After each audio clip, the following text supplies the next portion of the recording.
Hello everyone, my name is Stefanie Ruf. I'm a psychologist and I work at the Technical University in Dresden, Germany.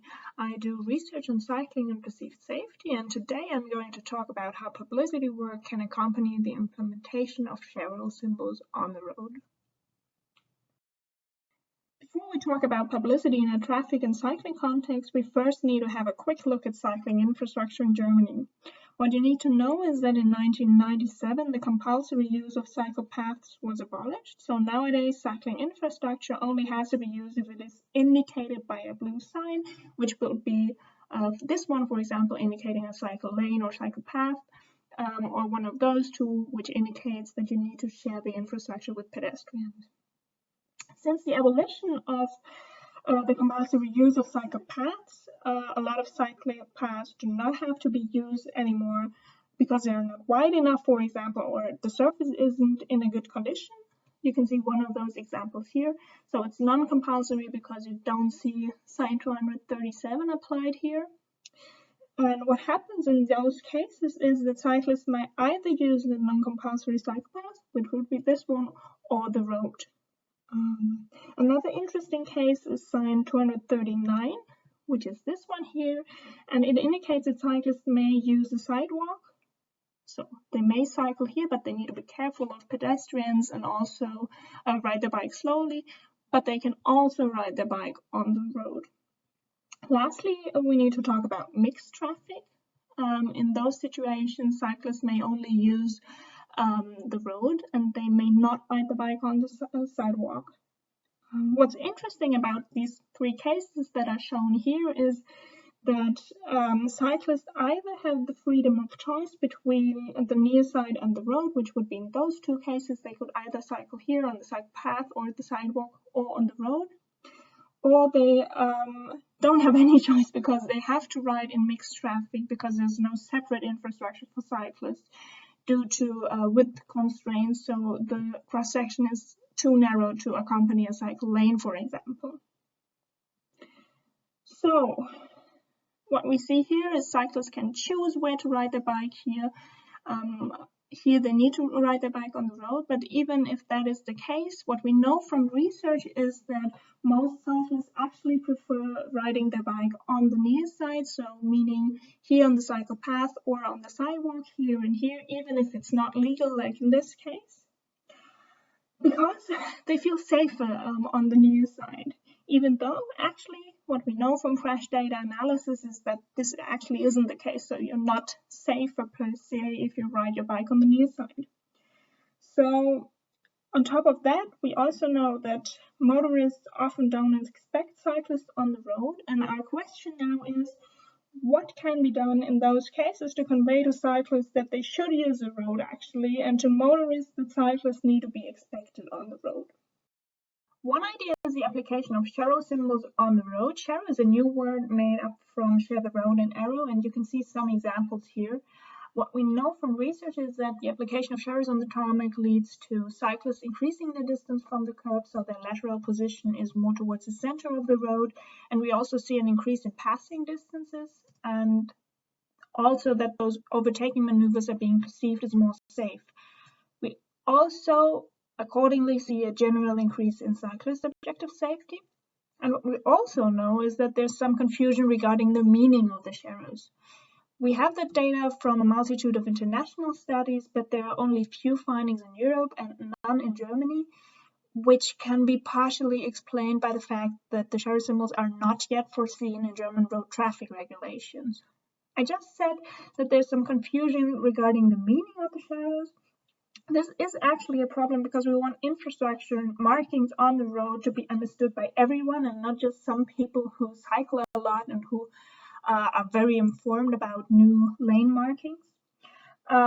So the idea is that maybe that confusion can actually be kind of minimized by publicity work that tells people what those sharrow symbols actually means. And now we're going to talk a bit about that. Research on communication campaigns shows that multi-channel approaches in fact are effective in providing knowledge and changing attitudes and behavior. In traffic context, previous studies have shown the use of press conferences, radio advertisements, websites, promotional material like maybe bottles or t-shirts, postings on Facebook and Twitter, newspapers and print material, and also discussion groups when informing motorists and cyclists about sharing the road. So, what did we do to find out how publicity work can accompany the implementation of sharrows? We did an analysis of previous media campaigns. You can see some of them on the right. So we asked German municipalities with over 100,000 inhabitants about implementing or planned sharrow symbols on their roads. And what we got is out of 107 municipalities, 29 responses with specific sites where either sharrow symbols on the road had already been implemented or were waiting to be implemented. Also, we did a press review on those 29 municipalities, and so we looked at press about sharrows and identified important stakeholders and also important arguments that those stakeholders had. Then we developed materials to accompany municipalities wanting to implement sharrows on the road. So we did a pre and post evaluation and try to find out whether the materials we had developed were actually effective in conveying the message we wanted to convey.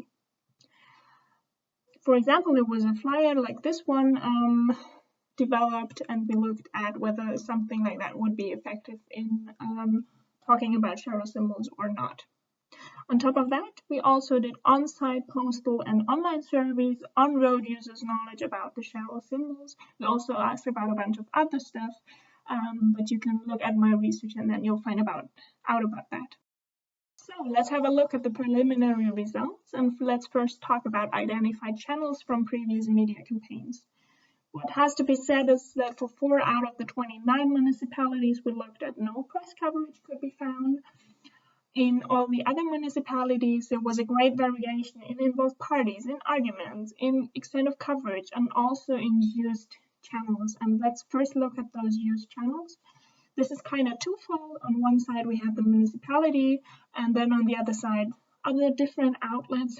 On the municipality side, we often found information about sharrow symbols on their website, also like in the city magazine. Then some of the municipalities had some bulk mail for residents, or most of them then also did press releases. And then on-the-spot activities were sometimes done. This was quite rare, but something that could be done in an on-spot activity, for example, is a track inspection, where somebody working for a local government would go to the site and then talk to the residents about the sharrow symbols that were applied. Also, some roundtables were done, for example. On side of other outlets, we especially found regional newspapers reporting about the sharrow symbols. Sometimes we also found national newspapers, but that was actually quite rare compared to the regional newspapers. Then we found some political parties, like for example the Greens, informing about the symbols, some blogs, and then of course lobby groups like cycling networks, for example. We then looked at the identified main arguments from previous media campaigns, and on the pro side, we found that some outlets mentioned that cycling on the road is actually safer, that sharrow symbols have low implementation costs, especially compared to cycle path, for example. Then they help reducing confusion about where it is allowed to cycle, especially in the cases where you can either ride your bike on the near side or on the road. Conflicts with pedestrians can be reduced by the symbols, and also sharrows seem to be a reminder that cycling on the road is allowed and that motorists need to expect cyclists on the road. And some of the outlets mentioned that sharrows actually can be marked in confined conditions, so conditions where there's not enough space to mark a cycle path or to build one if there's none. On the con side, we found some outlets that actually said cycling on the road is less safe, so it's exactly the contrary to this pro argument. Then some mentioned that meaning of the sharrows is unclear and that a lot of motorists park on the sharrows, rendering them useless. Some said that sharrows have no legal meaning or significance, and that there's a lack of legal security for municipalities when implementing the sharrows because they're not yet foreseen in German road traffic regulations. Then some outlets mention the danger of blurring, and what's often criticized is that sharrows are seen as a quick fix instead of the construction of proper, I put that in air quotes, proper cycling infrastructure like cycle path, for example, or some form of real change. Before I talk about recommendations for communication campaigns, I need to emphasize a few points. So most articles actually did stress the cyclist's right to use the road. So they did talk about advantages that sharrow symbols bring with them for cyclists, but they did not talk about advantages the sharrow symbols do bring with them for pedestrians, for example, through a reduction in cyclists on the sidewalk. They also rarely talked about research findings on improved traffic safety with the sharrow symbols, and also there was a lack in emphasis on the informational value for motorists that sharrow symbols do have. Also, the reasons for marking sharrows on the road and also information about existing rules about the non-compulsory use of cycle paths in Germany are very rarely explained. And that's quite interesting because at the same time, we know from research that a lot of road users actually don't know about the abolition of the compulsory use of cycle paths. And what we found in our on-site interviews is that most users that cycled or drove on the road or walked the road actually did change their mind from thinking the symbols weren't that useful and didn't really make that sense to actually thinking they made sense when we explained the reasoning behind them and when we explained that there wasn't enough space on that specific cross section to, for example, implement a cycle lane. And then people said, oh yeah, well, then maybe actually those sharrow symbols do make sense. So what we can recommend is that the reasoning behind sharrow symbols and the usefulness for different groups of road users really does need to be emphasized. Also, you should aim at multi-channel communication campaigns that spread information as widely as possible. So don't only use one information channel, like, for example, radio, but use a few different ones like radio and then maybe television or a website or print, for example. What's also important is that the information needs to be presented in different formats designed for different targets group and for different channels as well. We did some interviews with municipality officials after the sharrow symbols were marked on the road. So we had given some material with information about the sharrow symbols to the municipality while they were implementing the sharrows, and then afterwards we asked officials what they would recommend when doing publicity work about sharrows. And what the municipality officials recommended is that government, lobby groups, and also residents need to be informed in a timely manner about the sharrows and the planned implementation. Also, they talked about how important it is that the information needs to be communicated. The sharrows also serve a purpose for motorists and not only for cyclists. And they emphasize that the information that is given needs to be repeated regularly. So you can't only do a press release once and then that's it, but you kind of need to enforce the knowledge by repeating the information. What the municipality officials also said is that they did not find any particular feedback by the public, so they didn't have very positive or very negative reviews of the sharrows, or feedback didn't reach them at least. And what they reported is some initial skepticism maybe, but there was for sure an habituation effect and people got used to the sharrow symbols. So to sum up, what can we say about the effectiveness of campaigns to inform the public about sharrows? We can say that is possible. You just need to bear some points in mind. For example, that government officials, lobby groups, and residents should be informed timely and repeatedly. When you inform the public about the sharrows, multi-channel approaches do make sense and should be used to reach as many people as possible.